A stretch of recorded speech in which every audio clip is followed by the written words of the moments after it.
Magandang araw sa ating lahat. Ang ating tatalakayin ngayon ay tungkol sa dula at tungkol sa pang-ugnay na salita. Ano nga ba ang dula?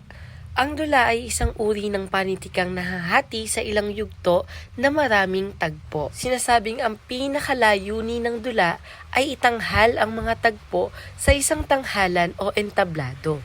Tulad nga ng ibang panitikan, ang karamihan sa mga dulang itinatanghal ay hango sa totoong buhay, ngunit may ilang dula na mula sa likhang isip na kung minsan ay hindi makatotohanan.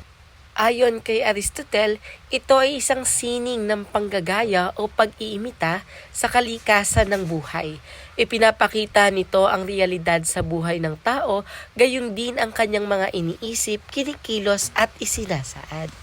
Ito ay isinusulat at itinatanghal upang magsilbing salamin ng buhay na naglalayuning makaaliw, makapagturo o makapagbigay ng mensahe sa manonood. Narito ang ilang bagay na dapat yung tandaan habang tayo ay nanonood ng dula. Una, ang script. Lahat ng itinatanghal na dula ay naaayon sa isang nakasulat na dula na tinatawag na script. Ang script ng isang dula ay script lamang at hindi dula sapagkat ang tunay na dula ay yaong pinapanood sa isang tanghalan na pinaghahandaan at batay sa isang script. Ikalawa, ang eksena. Ito ay ang paglabas-masok sa tanghalan ng mga tauhan. Ikatlo, ang tagpo. Ito ay ang pagpapalit o iba't ibang tagpuan na pinangyayarihan ng mga pangyayari sa dula. May tatlong bahagi ang dula. Una, ang simula, gitna at wakas. Sa simula, namamalas dito ang tagpuan, tauhan at sulyap sa suliraning kinahaharap ng mga tauhan. Ikalawa ay ang gitna. Matatagpuan dito ang saglit na kasiglahan, ang tunggalian at ang kasuktulan. At ang panghuli ay ang wakas.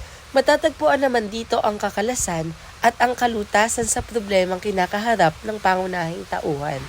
Mga uri ng dula. Una, ang trahedya. Isang dula kung saan ang bida o protagonista ay umahantong sa isang malungkot na wakas. Maaaring siya ay mamatay o mabigo sa paglutas sa kanyang suliranin. Ikalawa, ang melodrama. Ito ay isang dulang may malungkot na sangkap, ngunit nagtatapos ng kasiyasiya para sa mga pangunahing tauhan. Humihikayat ito ng pagkaawa sa mga protagonista at pagkamungkahi naman sa antagonista. Ikatlo ay ang parsa. Isang dulang pangunahing layunin ay magdulot ng katatawanan sa mga manonood sa pamamagitan ng kawil-kawil na mga pangyayari at mga pananalitang lubhang katawa-tawa. Susunod ay ang komedya. Ang uring ito ay nagtatapos na masaya sapagkat ang mga tauhan ay nagkakasundo. Sa wakas ay kasiyasiya sa mga manonood. Susunod, ang sainete. Ang pinapaksa ng uring ito ay karaniwang ugali, katulad ng parsa. Ang dulang ito ay may layuning magpatawa o maghatid ng kasiyahan sa mga manonood. Tulad ng ibang panitikan, ang dula ay meron ding elemento. Una, script o nakasulat na dula. Ang script ay ang pinakakaluluwa ng isang dula. Lahat ng bagay na isinasaalang-alang sa dula ay naaayon dito, kung kaya walang dula kung wala nito. Dito nakikita ang banghay ng isang dula. Ito ang pagkakasunod-sunod ng mga pangyayari at sitwasyon na namamagitan ng mga karakter. Ikalawa, gumaganap, aktor o karakter. Ang mga aktor o gumaganap ang nagsasabuhay ng mga tauhan sa script. Sila ang bumibigkas ng dialogo, nagpapakita ng iba't ibang damdamin at ang mga pinanonood na tauhan sa dula. Sila ang kumikilos at nagbibigay buhay sa dula. Ikatlo, ang dialogo. Ang mga bitaw na linya ng mga aktor na siyang sandata upang maipakita at maipadama ang mga emosyon. Nagiging mas maganda at makapangyarihan ang dula kung may mga malalakas at nakatatagos na mga linyang binibitawan ng mga aktor. Ikaapat, ang tanghalan. Anumang pook na pinagpasyahang pagtanghalan ng isang dula ay tinatawag na tanghalan. Ito ang tawag sa kalsada, silid o kaya entablado na pinagtatanghalan ng isang dula. Tanghalan ang silid na pinagtatanghalan ng mga mag-aaral sa kanilang klase. Ang ikalima naman ay ang taga-direhe o ang direktor.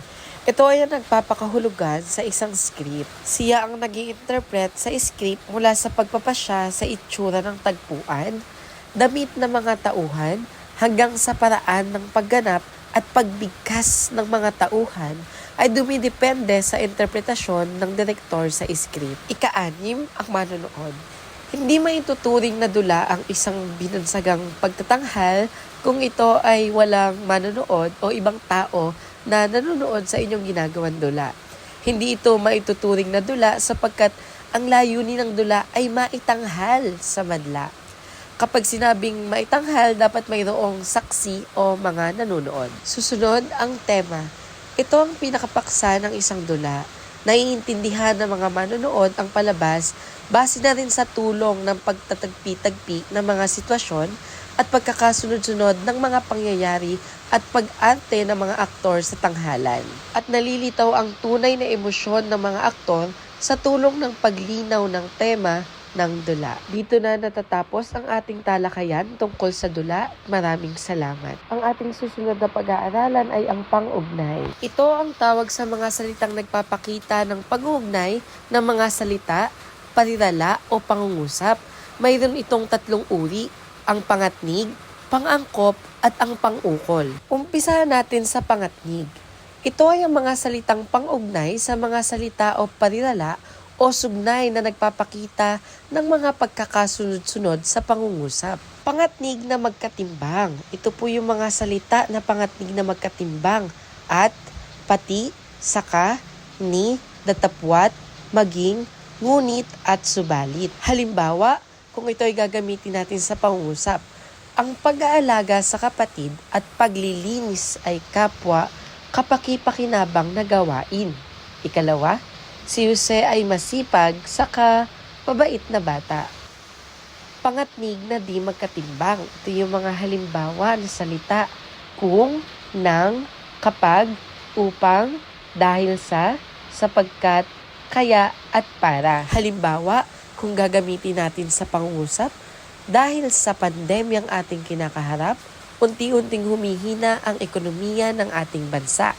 Ikalawa, maaga kong natapos ang aking gawain, kaya maaari na akong maglaro. Ang ikalawang uri ng pang-ugnay, ang pang-angkop. Salitang nag-uugnay sa panuring at tinuturingan. Ito yung na, G, at MG na dinulugtong natin sa dulo ng salita. Halimbawa, kung gagamitin natin sa pangungusap, kapatid na lalaki, lalaking kapatid, 7 taon, ibong lumilipad. Sunod naman natin ay ang pang-ukol. Katagang nag-uugnay sa isang pangalan sa iba pang salita sa pangungusap. Ano-ano ba yung mga pang-ukol? Nang, ni, nina, kay, kina, para sa, para kay, ayon sa at ayon kay. Halimbawa, nagtungo kami kina lolo sa probinsya noong Pasko. Ikalawa, walang pasok bukas, ayon sa balita. At dito na natatapos ang ating talakayan. 2 ang ating pinag-aralan. Una ay ang dula, ikalawa naman ay mga salitang pang-ugnay. Para naman sa pagsasagot sa ating LK, maaari nyo nang sagutan ang Day 3, Gawain 1 at Gawain 2. At Day 4, Gawain 1 at Gawain 2. Sa Day 4, Gawain 1, ang ating pong susuriing dula ay ang dulang bakit babae ang naguhugas ng pinggan na siyang ipinanood ko sa oras ng klase noong nakaraang araw. Yun lamang at maraming salamat sa inyong lahat.